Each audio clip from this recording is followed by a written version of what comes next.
ভাই চলেন চা পান খাই আসি। চা খেতে দেবি? আরে ভাই উজ্জ্বল নি কি করে? ওর না আজকে বিয়া, চলেন তো দেই। এরে বন্ধু, এখানে কি করছ? আজকে না তোর বিয়ে? আরে কইস না, বিয়াটা ভাঙ্গা গেছে। হ্যাঁ কোচ কি তোর বিয়া ভাঙ্গা গেল কেমনে? আরে কইস না, আজকে যে কার মুখ দিকে ঘুমতে উঠছি কইবার পারি না। এটা মশার কারণে বেটা বিয়াটা ভাঙ্গা গেছে। মশার কারণে বিয়া ভাঙ্গে? কোচ কি মশার কারণে কিন্তু মানুষের বিয়া ভাঙ্গে?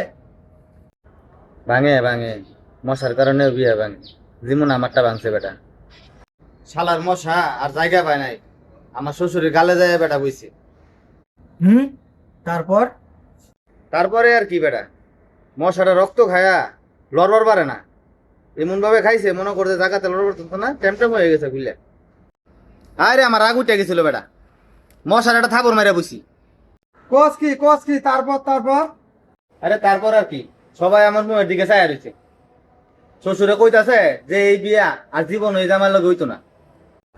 তুই তোর শ্বশুরের কস নাই এর গালে যে মশা ছিল? আরে কি কমু, থাপড় মারার পরে দিই মশা নাই, মশা বেটা উদা হয়ে গেছে। এখন তো বেটা মশার কারণে আমার বিদ্যুৎ হওয়া লাগছে বন্ধু, আমার মাথা মতো ঘুরাইতেছে, আমি মনে হয় বাঁচতাম না রে বন্ধু।